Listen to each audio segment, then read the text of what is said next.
And I'm so glad that you're here today. And as BT mentioned, if you're new to church, we've got our Welcome to Warwick lunch on about 10 to 11 just after the service. I'd love the chance to have lunch with you, spend time together, and you'll hear from one of our team a little bit more about who we are as a church, our vision, our values, what makes us, unique as a community of Christ followers here at Warwick. But also this morning, where we've started last week a new focus for us. One of the things that we love to do here, of course, is bring as much truth as we can from the scriptures, from the story of God's word. And we started with a focus on the practice of service, recognizing that one of the key things that we see expressed in the life of Christ is a heart towards the service of others, that he did not come to serve, he did not come to be served, but to serve. That was almost a catastrophic error, but we recovered nicely. And this is the posture that we want to take hold of as a church, in church community, and also as followers of Jesus. This is part of what's going to define us. So I wanted to refresh us in that quickly as we get started. And if you missed last week, this will help acclimate us. So the spiritual practice of service is this: the expression of Christ-like love through meeting the practical needs of another, especially those most in need of help. So the big idea here is that service is love in action, and what we'd kind of think of as the ultimate purpose of spiritual formation. So one of the big ideas from last week that I want to refresh us in again is that basically the teachings of Jesus point us towards this reality when it comes to being formed as followers of Jesus. And it's this: we never want to allow the how of spiritual formation to outrun the why of spiritual formation. And where Jesus takes us is the why of spiritual formation is this expression of God's love towards other human beings.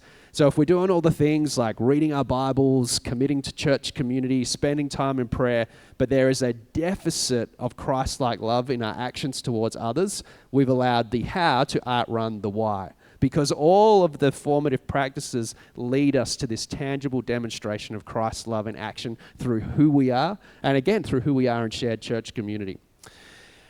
But it's also worth noting that when we think about the different practices that we see displayed in the life of Jesus, that servanthood, has some unique challenges connected to it. And perhaps more than any other of the practices, there's a temptation for it to come from an unhealthy motivation.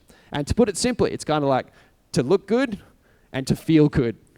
That when we do a kind thing for another person, there's something within our hearts that's like, ooh, I feel good that I did that. You know, one of the things we talked about last week, in particular on the Wednesday night, as we gathered to go a little bit deeper in our connection groups around the practice of the practice of service. And incidentally, if you want to join us in that, we're here 7 o'clock on Wednesday nights. You can get started this week if you would like to. But one of the things that we talked about is creating space for an intentional act of service over the last week. Did anyone do that? Anyone do that? Couple of people. Awesome. That's so cool. That's amazing. And can I be really honest? I did it as well, and I tried to do it as low key as I could, try to just keep it in the purity of the act of service. And I ended up getting this email back for this thing that I'd done. And I just got to admit, I read that email and I just had this little flush of pride. I'm like, oh, that's good that I did that good thing. And someone's acknowledging that good thing that I did. And it made me feel a certain way. And I was like, uh-oh.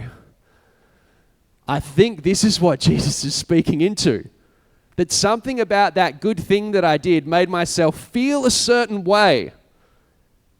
And that can actually become an unhealthy motivation for serving in the life. Did anyone else have that experience this week?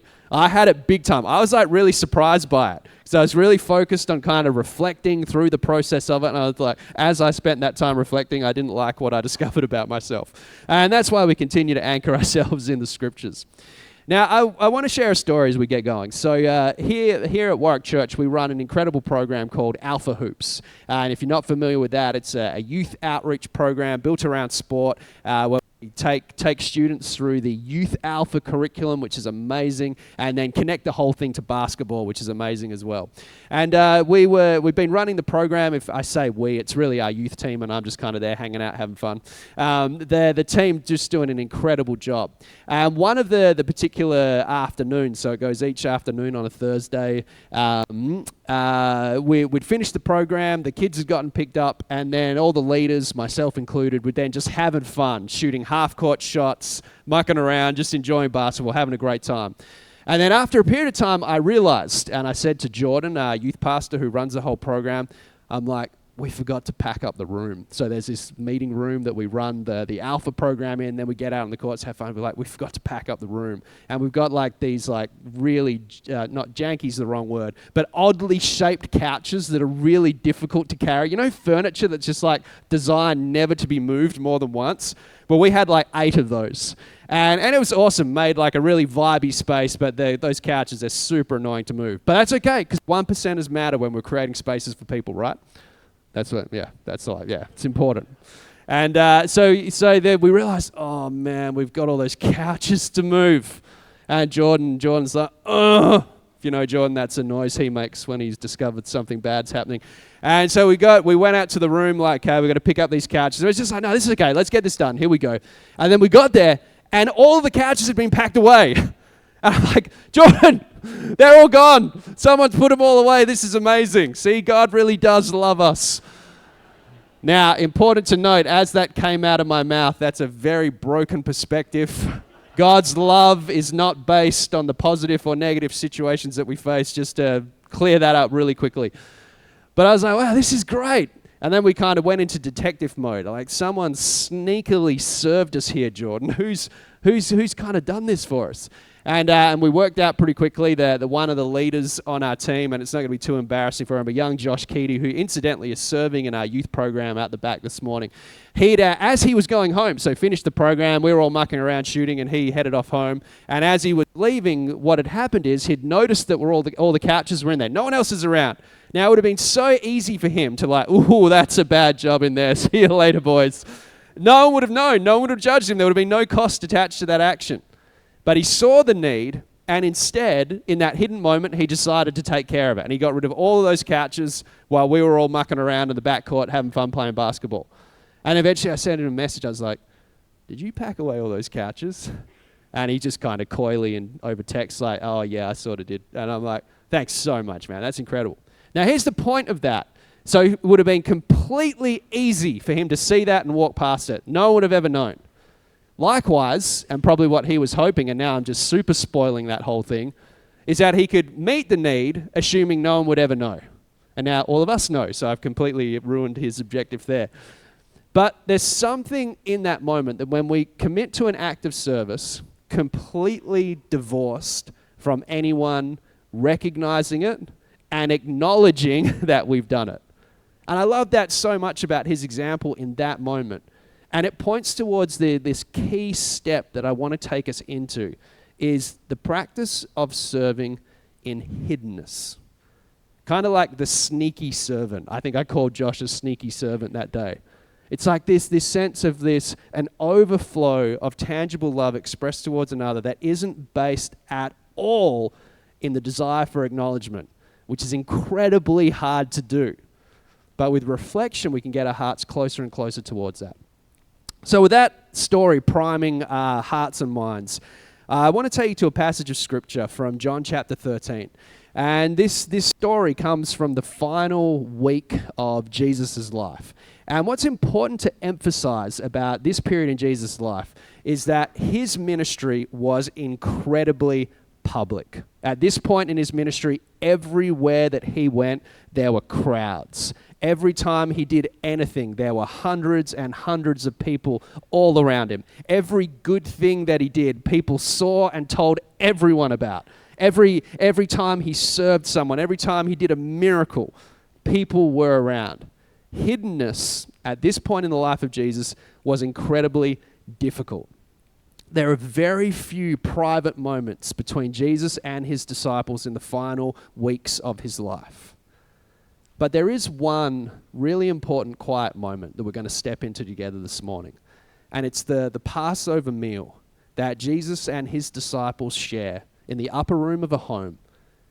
No crowds around them, no people around them, just them together in a hidden moment with one another. And so John leads into this in verse 1 of 13. And he just gives us some of the context. And he says, it was just before the Passover festival. Jesus knew that the hour had come for him to leave this world and go to the Father. Having loved his own who were in the world, he loved them to the end. And then in verse 2, the story begins. The evening meal was in progress, and the devil had already prompted Judas, the son of Simon Iscariot, to betray Jesus. Jesus knew that the Father had put all things under his power. And I want to read this once more because I think this is the really significant description as we head into the point of this passage. Jesus knew that the Father had put all things under his power and that he had come from God and was returning to God. So as this story begins, John wants to make it really, really clear that Jesus knew his authority. He knew that he was the Son of the living God. He knew that his name was set above every other power in creation. He knew exactly who he was. He knew that all things in creation held together in him. And with all of that knowledge, he knew how much greater he was than every other human that had ever lived. With all of that, here's what he decides to do. In verse 4. So he got up from the meal, took off his outer clothing, wrapped a towel around his waist, and after that he poured water into a basin and began to wash his disciples' feet, drying them with the towel that was wrapped around him. So the real clear unit of thought that we need to follow here is that Jesus is universally the greatest of all. And then here in this moment, he takes on the nature, or perhaps more accurately, reveals his nature as the servant of all. And then we don't fully get to the full gravity of his actions until we see a little bit of resistance from one of the disciples, Peter. And I want to continue in that moment here in verse 6. So he came to Simon Peter, who said to him, Lord, are you going to wash my feet? And basically his thought process is, Jesus, you are not getting anywhere near my feet right now. Are you going to wash my feet? And then Jesus replied, I imagine him pretty calmly, you do not realize now what I'm doing, but later you will understand. And here Jesus is really describing that this is a foreshadowing of what would happen on the cross. That as Jesus lowers himself to become the servant of all, it's a picture of how he would ultimately feel that on and through the humiliation of the cross. Later you'll understand.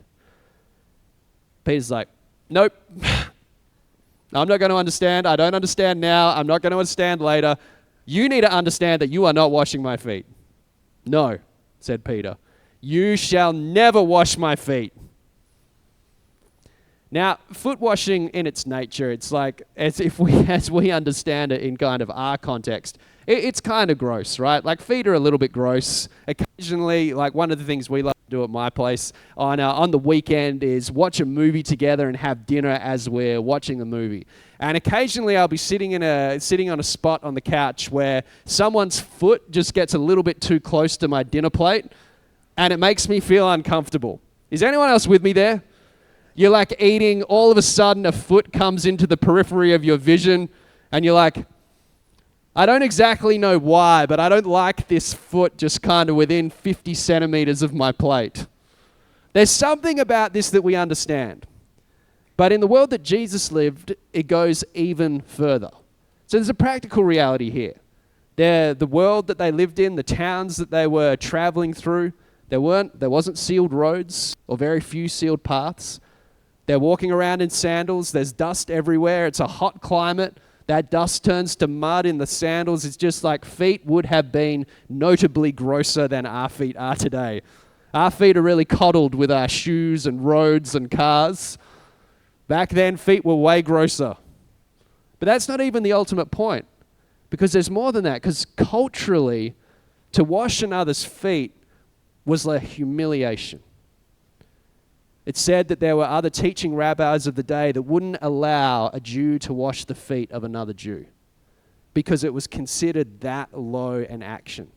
And certainly, it would always be the least of those gathered that would wash the feet of the others. That to wash someone's feet publicly would be a humiliation. And certainly, there would never have been another rabbi before Jesus that would have done an act like this. To say that I will be prepared to make myself least to serve in this way.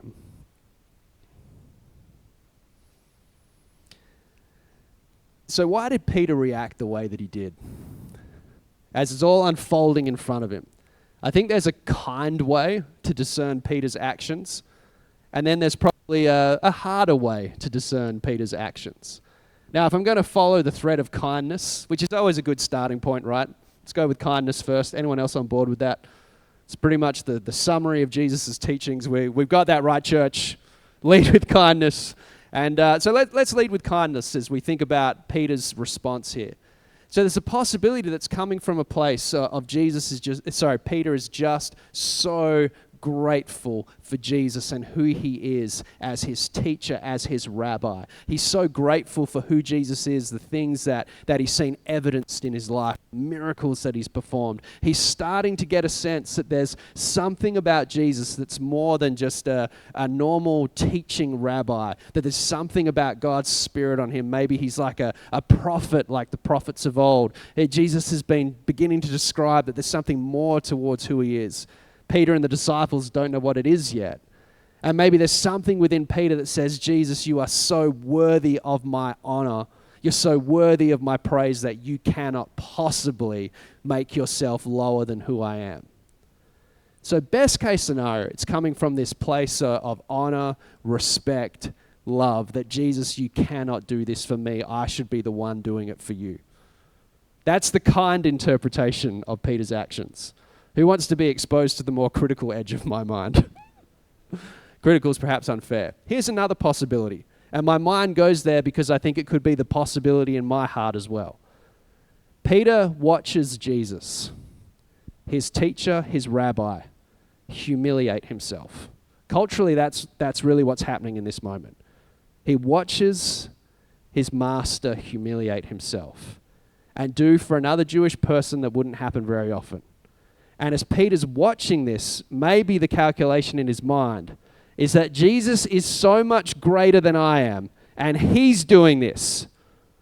I don't like what that means for me, because clearly I'm not as great as Jesus. And if that's what he's doing, I'm being forced to wrestle with something that I do not want to wrestle with. You know, I sometimes think there's an edge to Peter perhaps in this story where he's decided that Jesus, you're my teacher. You're the one that I'm shaping my life around. But you're doing something right now that I don't like. So I've got two options. I either do the thing that you're modeling, and I don't really want to do, or Jesus, I can tell you to behave differently. And that's kind of what Peter reaches for. He says, Jesus, you can't do that because I'm following you and I don't like what you're doing. So I need you to change what you're doing so I can follow you in the way that I see fit. Is that getting a bit of tension in anyone else's heart? I'm like, God, search my heart. Where is that line of thinking showing up? We never articulate it with that kind of clarity. But sometimes that's the point of resistance. It's saying, Jesus, I see what you're doing right now, and I'm not sure I'm prepared to do it. And I wonder if that's really the challenge of Peter's heart. Because what I would describe Jesus as doing in this moment is a complete and utter shedding of pride. Complete and utter shedding of pride, which of course he would go on to do through the events of his trial and crucifixion. And Peter's seeing that Jesus is setting a certain example, and he's beginning to wrestle with what that means for him. So let's go a little bit further in the text. And Jesus responds to Peter in verse 8. This is a great back and forward. Jesus answered him, "Unless I wash you, you have no part with me." Really strong response. And I love Peter's just exuberance response to this, still not fully understanding what's going on. But he says, "Lord," Simon Peter replied, "not just my feet, but my hands, my head as well." Because one thing that Peter is rock solid on is that he wants relationship with Jesus, which is a wonderful posture of his heart. But then Jesus answered, "Those who have had a bath need only to wash their feet." And there's a practical nature to this. If you were going out for a meal, you would wash at home, and then, of course, the dusty roads you'd walk, and it would only be your feet that would need to be washed. And part of the reasoning behind this is that in the world Jesus lived in, these evening meals weren't enjoyed on dining room tables like ours with high chairs with our feet all at the floor. They're actually, guests would recline around a central table just a little bit off the ground, and you'd eat on your side. And so someone's feet would be right here. So when you went out to eat, you would wash your feet before you reclined for the meal, out of respect for those nearby. And Jesus picks up on this. He says, "You've had a bath, you only need to wash your feet. Their whole body is clean." This is verse 10. Let me start again. Verse 10. Jesus answered, "Those who have had a bath need only to wash their feet. Their whole body is clean." And then Jesus pivots to a more theological truth about who they are in him. He says, "And you are clean, though not every one of you." For he knew who was going to betray him, and that's why he said not everyone was clean. When he had finished washing their feet, he put on his clothes and returned to his place. And then this question here, I really want us to just park on this for a moment. Do you understand what I have done for you? He asked them. Do you understand what I've done for you? So Jesus finishes washing their feet. He returns to his place at the table. And he asks this question, do you understand what I've done for you? And maybe Peter was like, but you washed our feet, right? But Jesus is asking a really important question here. You know, whenever I reflect on this story, and if you've been around church for a little while like I have, you've probably heard this story a lot. And whenever I think about this story, my heart and mind always gravitates towards what Jesus is revealing about himself as our Lord and Savior. That he is the servant of all. That this is, like I said already, a foreshadowing of what he would do upon the cross for me and for you.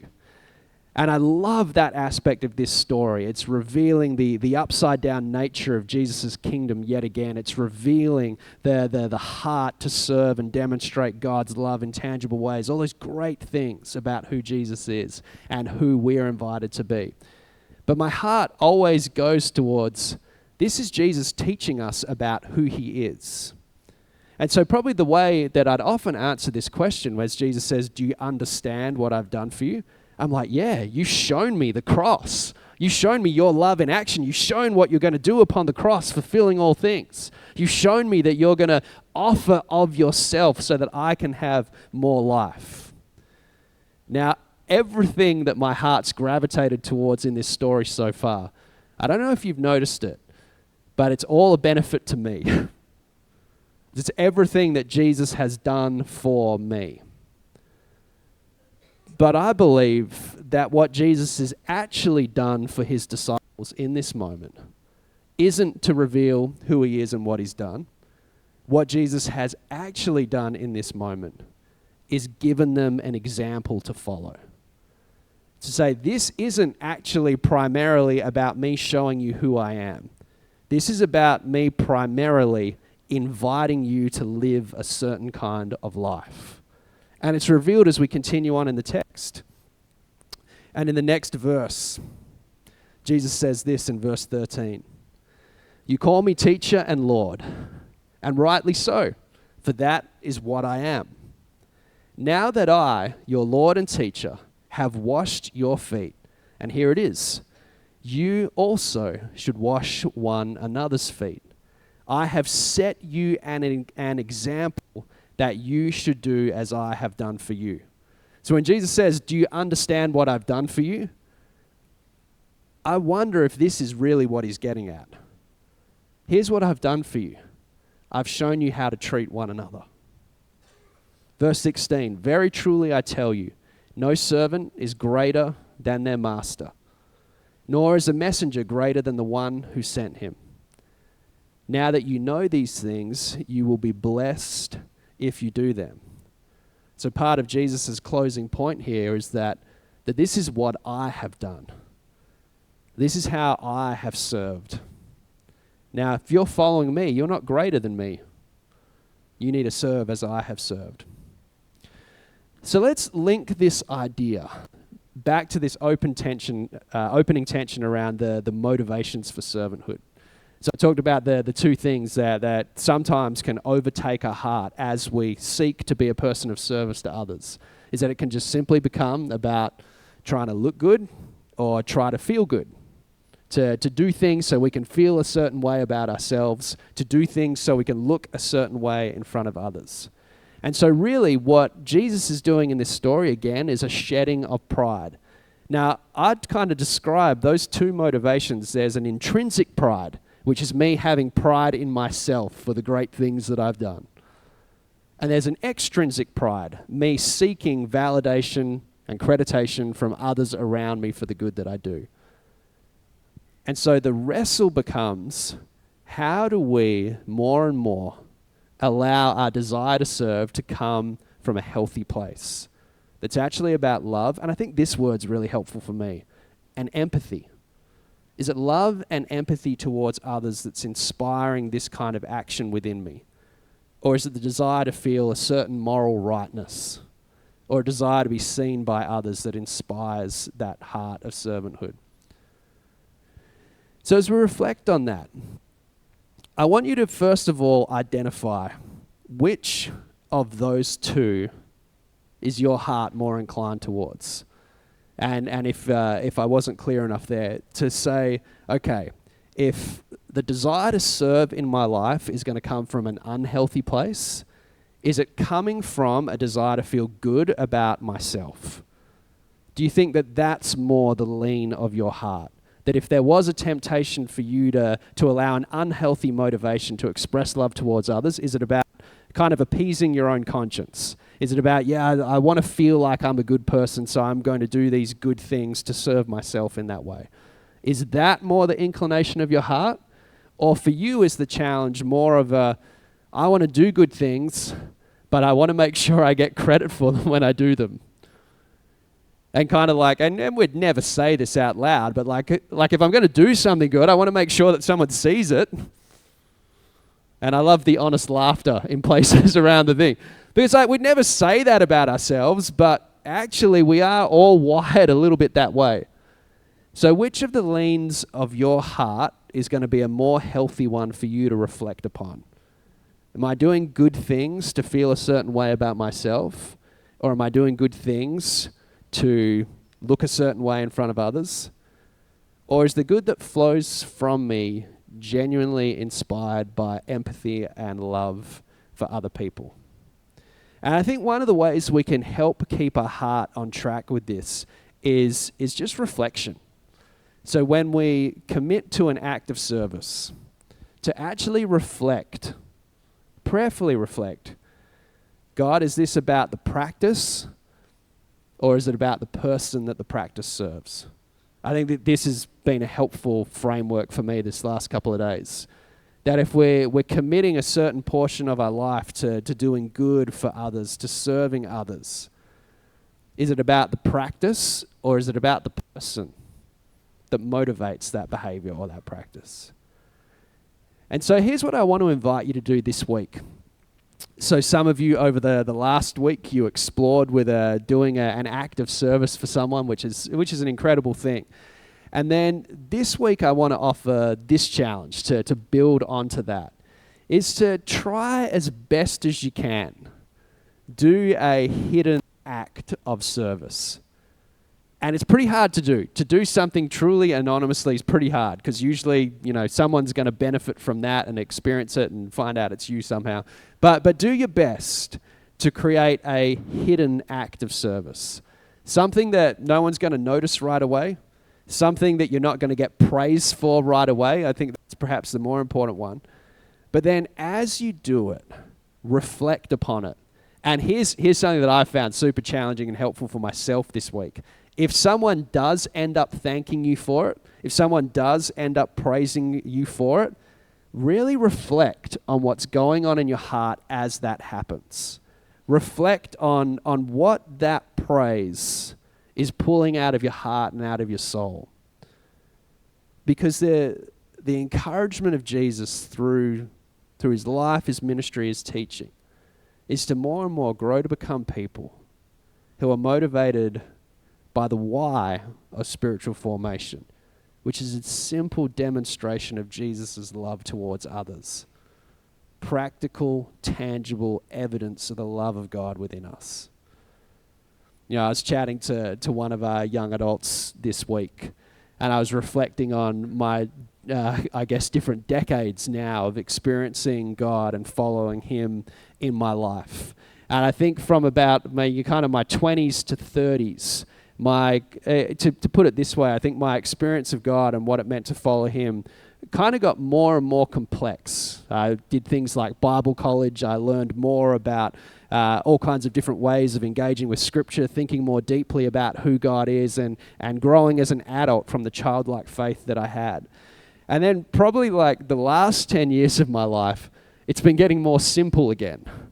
And I just think that really, and challenge me on this. This is just don't challenge me publicly. Talk to me later. But I just feel like more and more Christianity, following Jesus, is just about treating people well. It's like the absolute center of the teachings of Jesus. Love your neighbor as yourself. Do to others what you would love to be done unto you. Just be overflowing with goodness. That's the simplicity of the gospel of Jesus. And there's obviously so much more that we could talk about, but how the fruit of Christ in us shows up is just those ideas. Demonstrating the love of God to the people that occupy the communities that we're a part of. And that's the heart motivation of the practice of service, is that the more time we spend in Jesus, the more of an evidence of that kind of fruit should be flowing out of who we are. And it's challenging. And even in my life, there's days where bad fruit comes out of me. There's days where good fruit comes out of me.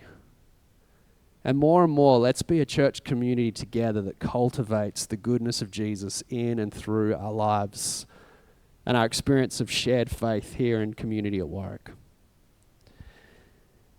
So explore this week with a hidden act of service. Reflect on what's going on in your heart as you do that. Listen to what your heart's speaking to you and invite the Spirit of God to just bring wisdom, to open your eyes as to what's going on in your own soul as you continue to serve others. And I want to give you an invitation again. I referenced that on Wednesday nights where we're journeying in these ideas a little bit more deeply. And for the next 3 more weeks, we'll be doing that Wednesdays at 7 p.m. And if you just love to come along, get around a table, think more deeply about some of these ideas and discuss with some people, this is a great way to take the work of formation deeper. So if you want to come along to that, we'd love to invite you. You can just arrive on the Wednesday night or you can register on the QR code in the chair in front of you or head to the little table in the welcome lounge there. But for now, I just want to leave you with that simple idea. This week, a hidden act of service, and reflect on what's happening in your heart after you offer that towards someone.